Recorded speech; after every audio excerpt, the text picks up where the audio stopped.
오늘은 대림절 세 번째 주일 메시아를 기다린 사람들 세 번째 시간으로 주의 길을 예비한 세례 요한이라는 제목으로 말씀을 나누고자 합니다. 우리가 앞서 나눈 두 부류의 사람들은 예수님이 오시기 전에 기도로 준비했던 안나가 있었고요. 또 희망과 평화를 노래했던 구원을 노래했던 이사야가 있었습니다. 그들은 예수님과 함께 사역하진 않았고 예수님 메시아를 준비했던 그런 사람들이었죠. 메시아의 오심을 준비했던 사람들이었습니다. 그러나 이제 세례 요한은 예수님 곁에서 실제적으로 모든 사역을 돕는 귀한 동역자를 자청한, 그리고 예수님의 오심을 준비하는 그런 사람이었다라는 것입니다. 먼저는 그의 부친 사가랴를 통해서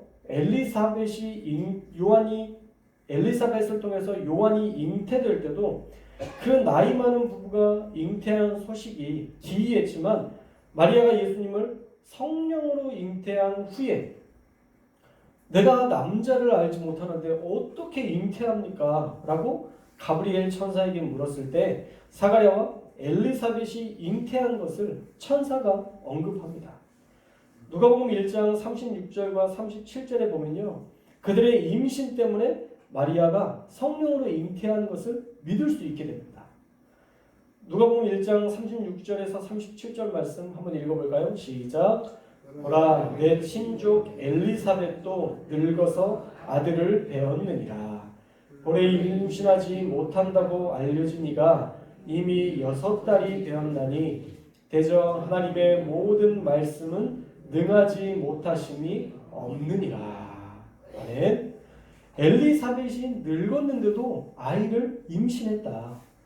본래 임신하지 못한다고 알려진 사람도 벌써 임신한 지 6달이나 되었으니 하나님의 모든 말씀은 능하지 못하심이 없다라고 가브리엘이 아주 단호하게 선언하니까 마리아가 38절에 이렇게 대답합니다. 마리아가 이르되 주의 여종이오니 말씀대로 내게 이루어지이다 하매 천사가 떠나가니라. 아멘. 세례 요한의 잉태가요, 예수님의 성령 수태고지를 믿을 수 있는 도구로 쓰임받게 되었다라는 거예요. 그 첫 시작점도, 세례 요한의 잉태마저도 예수님의 그 성령으로 나심에 대해서 이해할 수 있었다라는 거예요. 나이 많은 자가 임신했다면 성령으로 잉태하는 것도 가능하고 하나님의 모든 말씀은 능하지 못하심이 없다라는 선명한 하나님의 음성을 들려주셨을 때에 마리아는 주의 여종이오니 말씀대로 내게 이루어지이다 고백하며 하나님의 뜻을 인정했습니다. 그리고 오늘 본문에 보면요, 1절과 2절에는 구체적인 그런 역사의 시점을 기록하면서 빈들에 있었던 세례 요한이 하나님의 말씀에 감동된 그때부터 사역을 시작했음을 알 수 있습니다. 2절 말씀을 볼까요?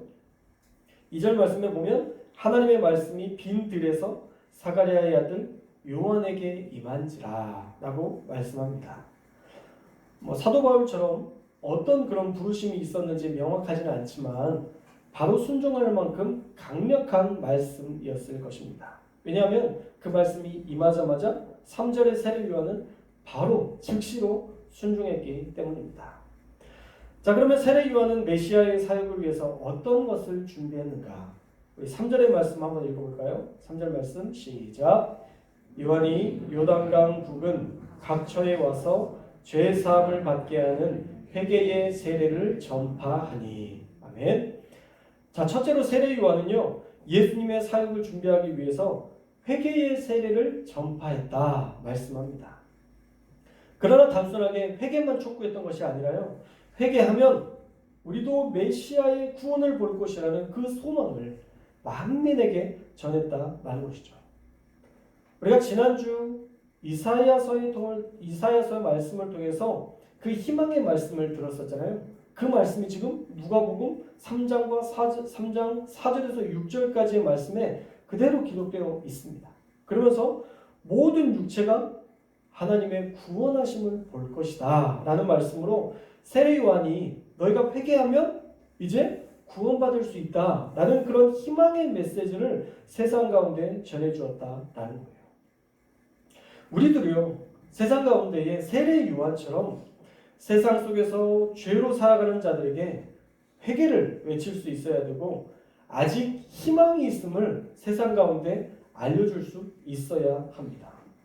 우리가 그렇게 세상 가운데 희망의 노래를 불러줄 수 있어야 돼요.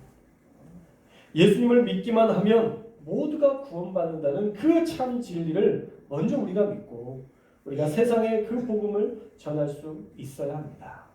그것이 세례 요한이 주님의 길을 먼저 예비했던 귀한 사역이었습니다. 둘째로는요, 진리를 외치고 진리를 따라 사는 그리스도인의 삶을요, 우리가 세상 속에서 보여주어야 돼요. 7절에 보면 요한의 두 번째 외침이 등장합니다. 우리 7절 말씀 읽어볼까요? 7절 말씀 시작. 요한이 세례받으나 너희에게 이르되 목사의 자식아 누가 너희에게 이르러 장차로 진리를 깨달으라. 아멘. 자, 이 말 자체는 사실 되게 상처받을 수 있는 말이잖아요. 누가 여러분들에게 독사의 자식들아, 아무리 웃고 얘기해도 이건 욕이거든요. 사실 이건 욕설이에요. 유대인 당시에 욕설입니다. 그런 욕설을 하면서 독사의 자식들아, 누가 너희에게 일러 장차올 진노를 피하라더냐 라고 그들에게 말했던 이 강한 메시지를 받았음에도 불구하고 많은 사람들이 떠나지 않아요. 오히려 세례 요한에게 찾아와서 우리가 어떻게 해야 됩니까? 라고 묻습니다. 많은 사람들이 이 말에 대해서 수긍할 수 있었던 이유는요, 세례 요한이 메시아의 오심을 기다리며 준비하는 삶을 살았기 때문이에요. 즉 거룩한 삶이 뒷받침된 거예요. 세례 요한이 정말 하나님 앞에서 거룩하게 살았기 때문에 그 거룩한 삶을 모두가 알기 때문에 그가 말하는 그 메시지가 하나님의 음성이라는 것을 알았다는 것이죠. 그래서 우리도요, 세례 요한처럼 세상의 그리스도인이 어떤 사람들인지 본을 보여주어야 합니다. 우리가 먼저 거룩하게 살아야 되는 거예요. 할렐루야. 물론 우리는 예수님의 죄사함을 받아서 거룩해졌습니다. 저와 여러분은요, 우리 스스로가 아니라 예수님께서 우리를 위해서 십자가에서 죽으심으로 우리가 그 모든 값을 다 대속해 주셨기 때문에 우리는 거룩한 백성이 되었어요. 그러나 그 거룩함을 유지하는 비결은 이제 우리가 그 죄를 멀리하는 것뿐이에요. 부모님이 흰 옷을 사주셨습니다. 그리고 그 흰 옷을 사주어서 너무 고마운 마음으로 우리가 입고 다니는데 그 옷을 깨끗하게 입으려면 어떻게 해야 돼요? 조심해야 돼요. 조심하는 수밖에 없어요. 꼭 김치찌개를 먹으면 튀더라고요. 한 방울씩. 많이도 안 튀고 꼭 한 방울씩 그렇게 튈 때가 있는데 조심하면 돼요. 이렇게 뭔가를 가리든지 우리가 조심하면 그 흰 옷을 잘 유지할 수 있는데 매번 더러워졌다고 부모님께 흰 옷을 사달라고 요청하는 것은 너무 아이 같은 행동인 거죠. 우리의 거룩도요, 우리가 관리할 능력을 키워야 되는 것입니다. 물론 또 죄를 짓고 회개해야 하는 일들도 발생하겠지만 우리가 어느 순간에는 마침내는 예수님을 믿고 성령을 의지함으로 죄를 뛰어넘는 그런 경험을 우리가 할 수 있어야 된다라는 것입니다.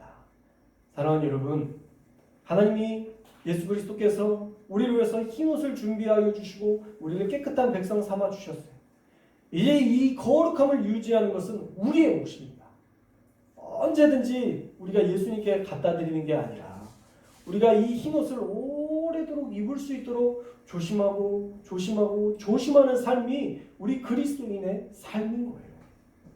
하얀 옷을 보면서 우리의 하얀 성품을 보면서 우리의 하얀 정말 하나님을 사랑하는 그 순수함을 보면서 다른 사람들이 와 이쁘다, 와 멋있다, 와 저렇게 살고 싶다라는 그러한 기대감이 들게 해야지.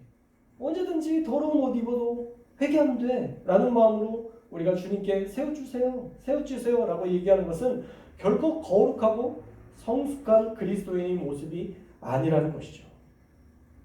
그래서 우리가 이 성령을 의지함으로 어느 순간 우리의 죄를 뛰어넘는 그런 저와 여러분이 그런 믿음의 도약을 이루어내야 될 줄로 믿습니다. 그래서 사람들이요, 우리에게 어떻게 당신처럼 그렇게 거룩하게 살 수 있느냐고 물어볼 정도의 그리스도인이 되어야 하고, 우리가 그들에게 마땅히 줄 답도 가지고 있어야 돼요. 자, 오늘 말씀을 보니까 회개의 세례를 선포하니 사람들이 요한에게 묻습니다. 10절에서 14절까지의 말씀에 보면 먼저 많은 무리들이 세례 요한에게 우리가 이제 어떻게 해야 됩니까? 우리 같은 죄인이 이제 어떻게 살아야 됩니까? 라고 물을 때에 두 벌옷이 있다면 가난한 자에게 그 한 벌을 나누어줘라. 먹을 것도 그리해라. 너희가 풍성하게 먹고 넉넉하게 살면서도 가난한 자를 돌보지 않는 것, 그거 죄다. 그게 하나님이 원하시지 않는 거다 라고 얘기하면서 너희에게 넉넉함이 있다면 두 벌의 옷이 있다면 한 벌을 나눠주고, 먹을 게 넉넉하다면 그 먹을 것조차 나눠주는 그러한 거룩한 삶을 살아라 명령했습니다. 또 세리들이 물으니까 부과된 것 외에는 거두지 말아라 라고 얘기해요. 사실 얼마나 죄송합니다 해먹었겠어요. 그 로마와 손을 잡고 있었기 때문에 10분의 1만 거두면 되는 것을 10분의 4 정도 거둬서 10분의 3은 자기가 먹는 이런 일들이 비일비재했다는 거죠. 그래서 사람들이 세리들에게 뭐라고 해요? 죄인이라고 얘기하잖아요. 아예 그냥 죄인이라고 딱 집었던 이유는요, 그 당시에 친로마파였기 때문에, 그리고 그 세금을 어마어마하게 걷어들였기 때문에 모든 사람들이 나쁜 사람들이라고 손가락질 했다는 것이죠. 그래서 그들에게 세례 요한이 했던 것은 부과된 것 외에는 거두지 말아라. 그들의 가장 잘못하고 있는 것들을 세례 요한이 정확하게 찝어낸 거예요. 또 군인들이 찾아왔죠. 군인들이 물으니까 강탈이나 거짓 고발하지 말고 급료를 족한 줄로 여겨라. 얼마나 뇌물을 받았으면 급료를 족한 줄로 여겨라 라고 얘기하겠어요. 각자마다 거룩한 삶을 살아야 되는 어떤 형식들이 다 달랐던 것이죠. 세례 요한은 그들이 행한 악한 삶을 정확히 짚어주었습니다. 세례 요한처럼 우리도 어떤 사람들의 연약함과 그들의 악함을 말할 수 있으려면 우리 안에 먼저 분명한 회개가 있고 또 거룩한 삶을 살아낼 때만 가능한 것입니다. 그런데 우리는 거룩하지 않아요. 사실 우리는 깨끗한 삶을 살기 힘들어요. 그래서 누군가의 삶에 대해서 우리가 지적하고 바꾸기 위해서 뭔가를 하기보다는 우리가 사랑으로 기다려주는 것, 이것이 훨씬 더 큰 힘과 능력이 나타나는 줄로 믿습니다. 그래서 우리가 누군가를 가르치려고 하지 말고요, 우리가 먼저 우리부터 회개해야 돼요. 우리만 알고 있는 그 은밀한 죄에 대해서 우리가 빨리 회개하고 빨리 돌이키고, 우리가 세상 속에서 살아가면서 정말 사랑하지 못하고 있는 것들 우리가 빨리 회개하고 빨리 돌이키는 그러한 삶을 살아야 되는 것입니다. 여러분이 요즘 기도하면서 하나님이 계속 여러분에게 어떤 부분에 대해서 찔리게 하시고 도전하라 말씀하는 그 음성들 있으신가요? 우리가 기도하지 않으면 그런 음성조차 들리지 않을 때가 많아요. 그런데 기도하면요, 하나님이 나에게 계속 어떤 부분들을 말씀하시는 게 있어요. 목회자를 부를 때에 그런 콜링처럼 너 내 일을 해야 돼. 너 교회를 세워야 돼. 너 하나님의 나라를 위해서 살아야 돼. 계속 하나님이 부르신 그 부르심 때문에 우리가 목회의 일들을 감당할 때가 있는데, 아마 여러분에게도 하나님이 그런 거룩한 부담감을 주는 그 마음이 있을 거예요. 그것이 있다면 여러분 그것을 도전하셔야 됩니다. 예배 도전하셔야 됩니다. 헌금 도전하셔야 돼요. 봉사 도전하셔야 됩니다. 직분 도전하셔야 돼요. 다양한 부분에서 하나님의 부르심이 있다면 여러분 이제 그 거룩함을 향해서 도전할 수 있기를 주님의 이름으로 축원합니다. 목회자로서 가장 행복할 때가 언제인지 아세요? 제가 성도교회를 다니면서 제일 행복할 때가 언제인지 아세요? 제가 가장 행복할 때는요, 우리 성도님들이 예배를 사모할 때예요. 막 예배를 나올 때. 지난주 수요일에는 우리 성도님들이 다 여기저기서 이렇게 모여가지고 많이 나와주셨는데 그게 얼마나 행복하고 좋았는지 몰라요. 뭐 교회 재정이 올라가는 거, 그건 제 행복 지수에 별로 영향을 안 받아요. 우리 재정이 1억 2천이든 1억 3천이든 2억이든 5억이든 그 상관없어요. 그거는 하나님의 나라를 위해서 쓰임받을 재정이니까 그건 우리 교회가 물론 성장하고 있다는 하나의 증거이기도 하지만 그 재정이 올라간다고 해서 막 내가 행복해지고 든든하고 그러지 않아요. 근데 제가 정말 든든하고 행복해질 때에는 여러분들이 예배에 참석할 때, 정말 예배에 참석해서 하나님의 말씀을 들을 때 얼마나 행복하고 얼마나 감사한지 몰라요. 누가 새벽 예배를 도전한다고 나오면 막 힘이 생기고 막 행복해져요. 말씀을 듣고 믿으니 이런 변화가 생겼다는 간증을 들을 때면 저를 성도교회에 부르신 이유가 막 발견이 되면서 제가 얼마나 행복해지는지 모릅니다. 사랑하는 여러분, 여러분이 그 하나님의 부르심에 쓰임받는 그 거룩한 일에 쓰임받는 그 한 사람이 되어서 제가 그렇게 행복했던 것처럼 우리 하나님을 기쁘시게 하는 저와 여러분들이 되시기를 주님의 이름으로 축원합니다. 그냥 우리 수요 예배나 금요 예배 때 이만큼씩만 나왔으면 좋겠어요. 저는 뭐 그렇게 꿈도 크지 않아요. 그냥 이 정도만 나와서 함께 예배드리고 함께 찬양하고 그러면 얼마나 좋을까. 제 작은 바람인데 여러분들 안에 혹시 순간순간 지나가는데 막 예배 계속 그런 음성이 들리면 하나님의 부르심이라고 믿으시고 꼭 수요 예배, 금요 예배 우리 참석하셔서 우리가 예배가 살아있는 교회가 됐으면 좋겠어요. 아멘이 살아있는 교회, 예배가 살아있는 교회, 예배를 통해서 하나님의 음성을 듣고 하나님의 만지심을 경험하고 하나님의 위로를 경험하는 그런 교회 될 수 있기를 축복합니다. 자, 마지막으로요. 좋은 소식을 복음답게 전하는 자로 살아야 돼요. 우리 18절 말씀을 볼까요? 18절 말씀 함께 읽겠습니다. 시작.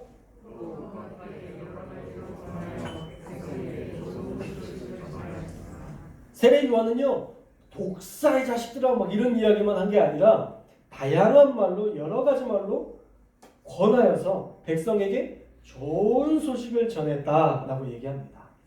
세례 요한은 무작정 혼내기만 한 게 아니에요. 사실 여러 가지로 권했던 이유는 바로 요한이 이렇게 전한 그 궁극적인 메시지가 뭐냐면 백성에게 좋은 소식을 전하기 위함이에요. 이게 궁극적인 목적지였다라는 것이죠. 좋은 소식. 그런데 좋은 말도 어떻게 하느냐에 따라서 완전히 달라집니다. 상대방을 믿어주는 말로 하면 행복하게 순종하게 되고요. 상대방을 비난하는 말로 하면 괜한 짜증이 동반이 됩니다. 한 중학생 아이가 늘 우울한 마음을 가졌고요. 또 늘 자살을 생각하면서 사는 아이가 있었어요. 그런데 그 부모가 늘 대화법을 보면 부정적인 이야기로 시작하는 거예요. 왜 이렇게 살이 쪘냐? 왜 이게 이렇게 뭐가 안 되냐? 뭐 다양한 그럼 부정적인 언어를 시작하니까 이 아이가 싫은 거죠. 그래서 예민했던 이 아이가 점점 변화되었습니다. 나쁜 쪽으로 바뀌어지기 시작했어요. 그런데 이제 카운셀링을 받고 부모가 긍정적인 말로 시작해라. 같은 말도 이렇게 하면 짜증난다. 같은 말도 좋은 말도 여러 번 들으면 듣기 싫다라고 얘기하면서 긍정적인 대화를 해보라고 하면서 대화를 바꾸니까요. 이 반항적인 아이가 깜짝 놀랐어요. 얼마나 애교 많은 아들로 바뀌는지 TV를 통해서 확인했습니다. 정말 할머니에게도 격한 말을 하고 부모에게도 그렇게 격한 말을 했던 아이가 너무 애교 많은 아들로 바뀌었어요. 대단히 많이 바뀐 게 아니에요. 대화법이 아주 조금 바뀐 것 뿐인데 부정적인 대화로 시작하느냐 아니면 긍정적인 대화로 시작하느냐 그 작은 차이가 큰 차이를 만들더라고요. 우리가요 습관적으로 쉽게 하려고 해요. 그래서 강압적으로 얘기하고 비난의 말로 이야기할 때가 참 많습니다. 그래서 제 말투도 한번 돌아봤어요. 나는 아이들에게 긍정적인 이야기를 하고 있나? 잘 안 해요.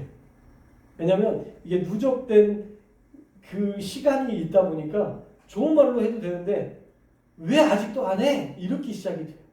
그래서 제가 이 아이들에게 나도 이런 표현을 되게 많이 쓰는 것 같다. 그치? 그렇대요.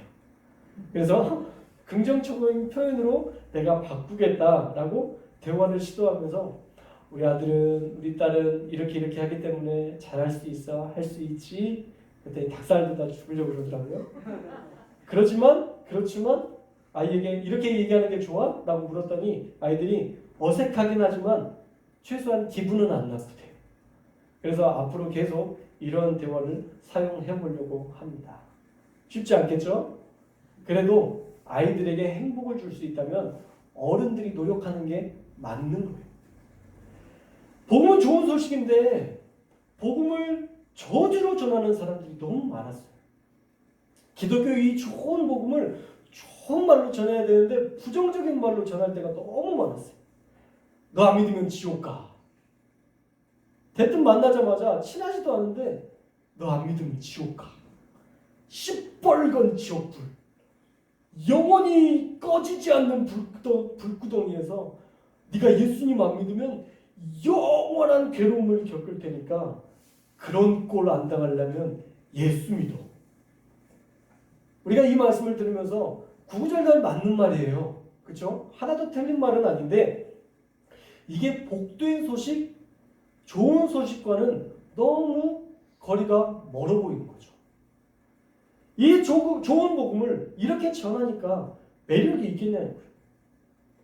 여러분 식욕 억제 사진이라는 사진 보셨나요? 인터넷에 자주 돌고 있는 사진인데 이게 파란 떡볶이고요. 보라색 피자예요. 먹고 싶으세요? 그래서 식욕 억제 사진이에요. 맛있는 떡볶이를 파란색으로 보라색으로 해놓으니까 먹기가 싫은 거죠. 우리가 좋은 복음을 가지고 이렇게 접근할 때가 많아요. 맛있는 음식을 가지고 건강한 음식을 가지고 파란색, 보라색으로 세상의 복음을 전할 때가 너무 많았다는 거죠. 그래서 기독교인들에 대해서 부정적인 시각을 사람들이 많이 갖고 있습니다. 스님의 머리에 손을 얹고 기도하는 순례자. 아름답지 않죠. 그건 결코 비인격적인 모습이에요. 그것은 기독교가 훨씬 우월하다는 것을 자랑하는 게 아니라 오히려 기독교인들이 얼마나 인격적이지 않은지를 보여주는 증거가 될 수 있는 거예요. 이것으로는 절대 사랑이 넘치는 기독교인의 모습을 대변해 줄 수 없습니다. 우리 그리스도인들이요, 좀 멋있게 복음을 전했으면 좋겠어요. 알고 보니까 그리스도인이었다. 멋있잖아요. 그냥 그 사람이 어떤 사람인지 몰랐는데 알고 보니까 저 사람은 그리스도인이었어. 정말 어떤 사람이 힘들고 지쳐하고 어려울 때 진심으로 가까이 곁에 있어주고 도와주고 챙겨줘서 알고 보니까 송도교회 다닌다더라. 이런 미담이 좀 우리에게 있어야 된다는 거예요. 며칠 전에 잠깐 밖에 나왔는데 한 사람이 아파트 화단 앞에 쓰러져 있더라고요. 어르신이. 근데 이제 한 청년이 어떻게 해야 될지를 몰라요. 이 어르신을 어떻게 해야 될지 모르고 그냥 곁에 있다가 갈까 말까 고민하길래 제가 가서 어르신 어디 사세요? 그랬더니 택시만 잡아줘. 택시만. 그래서 막 술이 가득 취해가지고 택시만 잡아달라고. 어디 사시는데요? 그랬더니 현대 2차 산대요. 현대 2차에서 택시를 잡아달라고. 현대 2차 여기 현대 2차예요. 몇 도 사세요? 그랬더니 200 몇 동 어디 살아요? 그래서 그럼 저희가 부축해서 드릴 테니까 같이 가실래요? 그랬더니 아유 내가 이렇게 신세를 져서 어쩌지. 괜찮아요. 그래서 이제 둘이 이렇게 같이 부축해서 한참 걸어서 그 집까지 모셔다 드렸어요. 그리고 돌아오는 길에 이 젊은 청년이 너무 이쁘고 너무 귀해서 그 청년에게 나는 송도교회 목사라고 혹시 전도할까봐 혹시 또 연결이 될 수 있을까 싶어서 난 송도교회 목사라고. 이렇게 젊은 청년이 이렇게 잘생긴 청년이 또 이렇게 귀한 일에 착한 일에 이렇게 헌신해서 너무 이쁘다고 너무 고맙다고 그랬더니 막 너무 밝은 얼굴로 저를 보더니 저도 성당 다녀요 그러더라고요. 저도 성당 다녀요. 그래서 제가 그랬어요. 이런 좋은 일은 믿는 사람들이 하는 거라고. 나중에 기회 되면 또 보자고. 언제 볼 수 있겠어요? 마스크 써서 사실 얼굴도 잘 기억나지 않는데 그렇게 헤어졌습니다.